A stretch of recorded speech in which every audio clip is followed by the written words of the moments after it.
And you're very welcome back to Centre Stage at the FINISHED.IE virtual home show. And my next guest is an award-winning interior designer who specialises in styling and staging and project managing in the UK and all over Ireland. She has also just introduced her very first product, created this incredible luxury candle, The Secret Garden, and I'm so happy to welcome Natasha Rocca Devine with us. Natasha, you're so welcome. This is divine, just like you. Thank you so much. Oh, the smell. I wish you could actually smell this at home. Very nice. I'm delighted with it. Well done. So how long was this in the making? Since around January, February, kind of I think when lockdown kicked in, I just think everyone, after the fear factor and the panic which everyone went through about business and what's the next steps in life and in work, I just said, you know what, it's kind of now or never. And I just reached out to Lucy and Bougie, and we just had conversations back and forth. And I just said, now or never, let's go for it. And the whole process was very, very exciting. But at the end, getting it kind of completed was quite stressful because of the COVID delays and outbreaks and restrictions.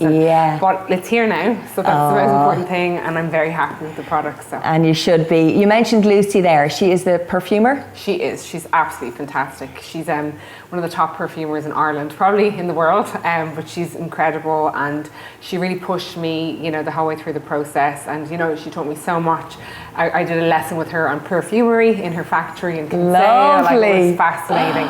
Yeah, so she's a pro, and I think that what I did throughout the whole process, everyone involved was very much a specialist, and they were all based in Ireland because I wanted to keep it local. So Lucy was the perfumer, then we had a design team, Barry McCall for photography, and everyone throughout the process was brilliant. So, they taught me as much as I taught them, so it was a really, really great team. And lovely to keep it in Ireland as well, and to promote our own, because we know we need that now more than ever. Exactly, exactly. And that was really important in this production. Obviously, at the beginning I didn't really, I wasn't really thinking that COVID, none of us knew what was going to happen, but as it progressed more and more, I was just making sure to keep it local with the printers and everything like that. So the final result has been a team effort, very much so, and everyone involved were absolutely, incredible. And it's sustainable too, isn't it? Tell me about that, because I know that's very important to you, and reusable. I think so. I think I designed, as much as the scent is 100% the most important thing, you have to love the scent because you can have a plain enough glass.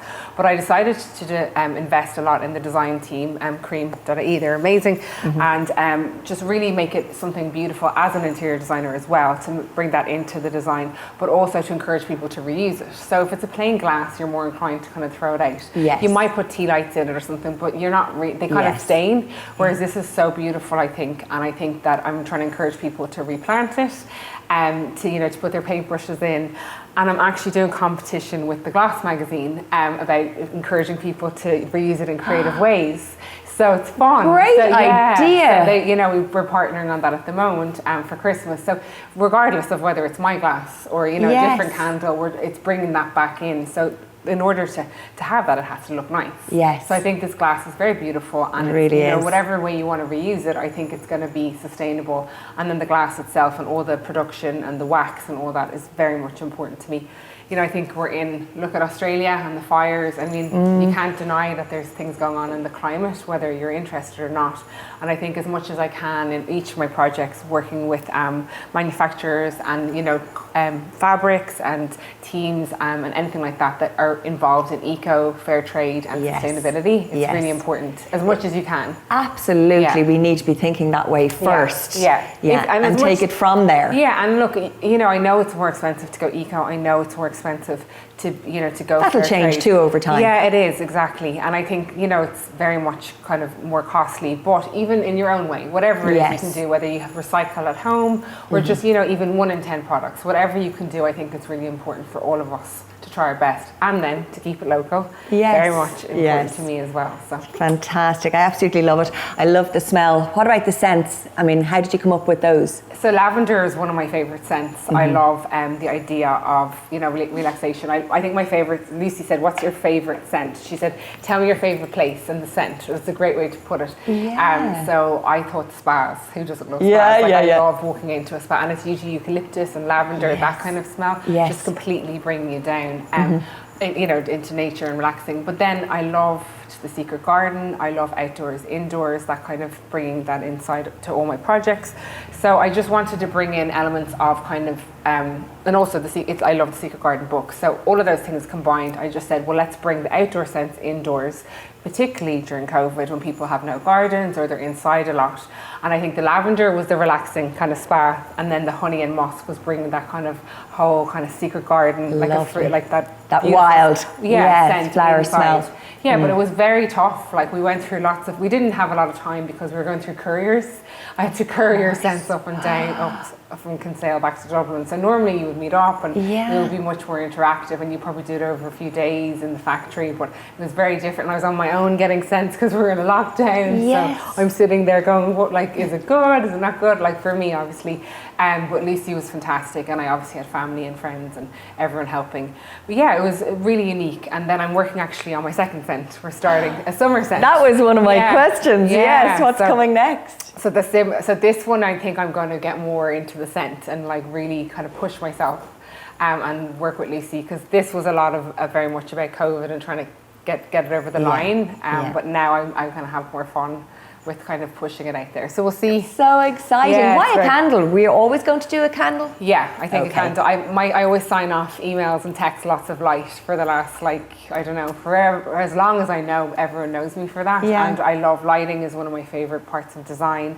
And then I think just bringing the outdoors, indoors, and just, I think sensuality, bringing, not everyone might have a fire or elements at home, so it's the kind of closest thing you can have, like it's like a mobile element. Yes. And all of those things, and then it provides that kind of cozy warmth that a fire would. Yeah, and I think it's just, it's a healing thing, and it's just something for many reasons, I think it really grounds you and relaxes you. Yeah. And then you can have a glass of wine beside it and make it all romantic. And, like any excuse for wine. But I don't know. Just, everyone has their things they get into, and that was mine. So anything else apart from obviously, a bigger range of scents? Anything else that you're thinking of moving into with regards to products? Yeah, well, because I'm a staging specialist, I think staging products. So I'd love to do like trays, like everyone loves tea in Ireland, so my own tea set and maybe espresso set.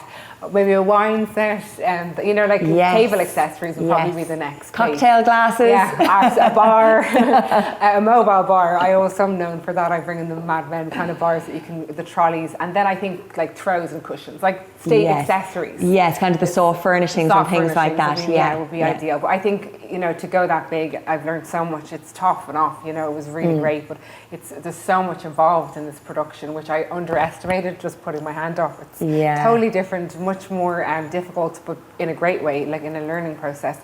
So I think going forward, I'd like to work with a brand ideally, or different brands, so they can teach you. Like Lucy was brilliant, and then for a homeware brand, to work with them, because to do it by yourself is, it's tough. Like to kind of, and I don't. We've got incredible creative people in this country, anyway. Absolutely, and I don't want to outsource from China or anywhere else like that. Like, no disrespect, but keep it local and work with different brands. So that would be the goal after the second candle. Would be to work with either a big brand or kind of more local, kind of artisans or suppliers. Look forward to it. You spoke there about your staging and styling part of your business.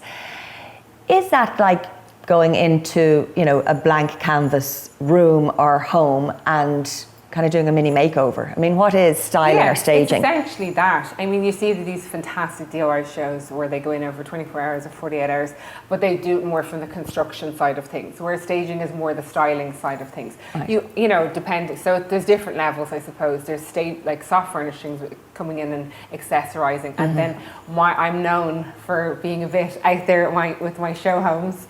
So I always pick a theme. So for example, for Robswall by Hollybrook with my Frank, I did Great Gatsby.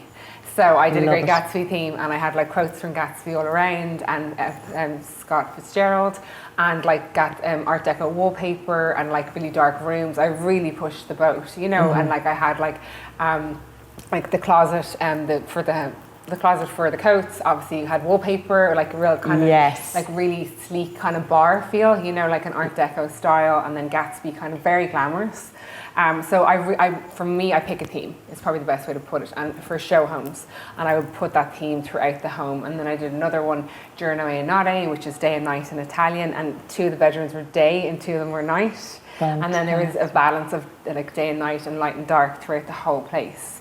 So like simple things like that, that's like the high end. That's like the most detailed version of what I do. That's show homes. But on a kind of more practical way for like private clients, you go in and you just, you fluff it up, you might paint here and there. And a lot of the time I remove things, Lorraine, people are like, oh, what do I need to do? I need to bring things in. Actually, take things out. You're funny, isn't it? Because we do end up gathering, we gather so much clutter. People don't realise that to save money. And it's like clean and clear, I say, is the first plan, map out the spaces, clean and clear, and then, mix and match, and actually moving furniture around the spaces, you'd be surprised, and accessories can actually shift the whole space. And then obviously cleaning and painting, and the more you can add on as much or as little as you want, but the basis is to kind of accessorize it and just make it look very fresh. And the most important thing I think of my job is finding the USPs, the unique selling points, and pushing them out, whether it's the view or the garden, and then also the square footage, like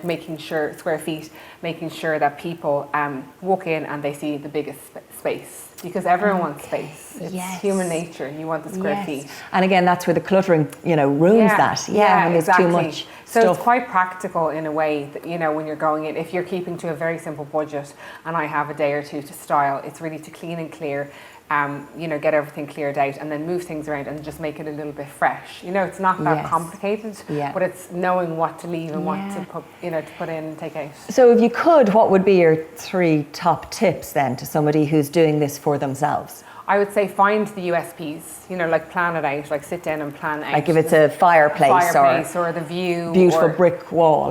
Whatever those USPs are, 3 to 5, but top 3, and then focus on them with the budget. And then secondly, budget and plan. What's your budget and what's the plan? Is it 2 weeks you've got or 3 days? And if you can put in a whole team, great. But if you're only doing it yourself, that's really, really important. And then the last point would be to research and bring in brands and things like that within your budget. And then obviously, that's kind of the planning stage. And then I suppose there's 3 points after that would be to clean and clear, focus on your USPs, and then make sure the square feet is the most important thing. So there's a lot in the planning is nearly a different stage to the staging itself. Is very much important for that. But I think if you're doing it yourself, most importantly is to make it look fresh, clean, and like livable. Exciting to live in. And what inspires the person who's going to be living there? Exactly. What inspires you, Natasha? Everything. My dog, I love him. I love Puppy Wanty. I think life inspires me. I know that sounds so out there, but I feel like little things every day. I used to have all these plans. I think the older you get, and then in lockdown, it gives you perspective. I think every day I try to find kind of happiness in little moments and little things. So as a designer, I think themes like Gatsby and things inspire me. But in life, I think in the last year I've seen such humility and such kindness by people in Ireland. I've been really moved by that, because I felt like I came back from LA and London and I felt like Ireland was so fast paced and I was so shocked. Really? It was so Did different, you? To what I'd left. That's very interesting. I've been on and off for 10 years. Faster than LA? And London? Yeah, like in certain circles, in property and things like that, which is brilliant because we're so ahead of the curve.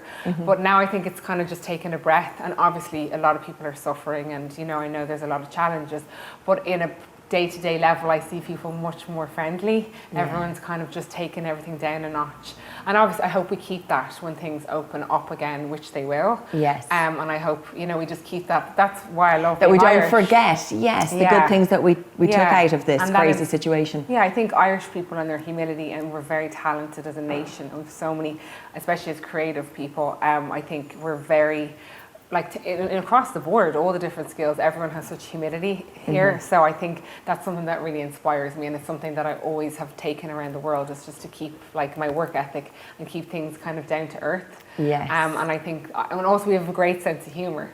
All the stuff on social media now is very funny. Everyone's just I think someone was complaining about going on walks yesterday. I'm sick of walks. Because it's what else? I feel like Forrest Gump. Why I can't do anywhere walks with my kids. But I think the humour in Ireland is something that is really inspiring. And then just obviously just family and friends and things like that. But I think I'm a people person, so people and that would inspire me the most. And I think this year I've been really moved by how everyone's taking care of each other's businesses and people being kind and to working me. together. Yeah, it's really inspiring. And sharing more. Yeah, I feel that. You know, in comparison to other nations, I don't feel that closeness. And it's not a competition, but we did win. We're Irish. I love that. Anyway, so I think that's really it. And then, as I said, day-to-day things. You know, it's hard to stay motivated and to be happy every day.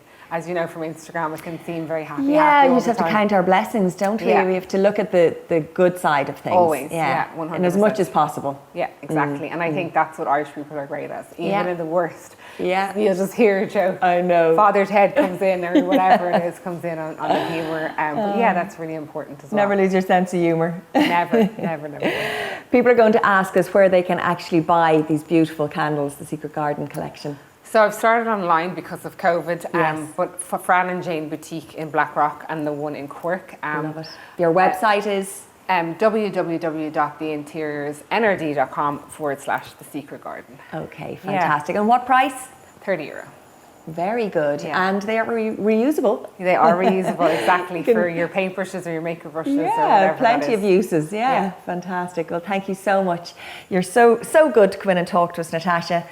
Gorgeous person. I can see why you're so popular in the business. I'm going to just give that website address again, theinteriorsnerd.com, NRD, and follow Natasha as well, natasha.rocca.devine on Instagram, because you will love her posts. I adore your Instagram, and keep in touch. Thank you so much for having me. Thank you so much.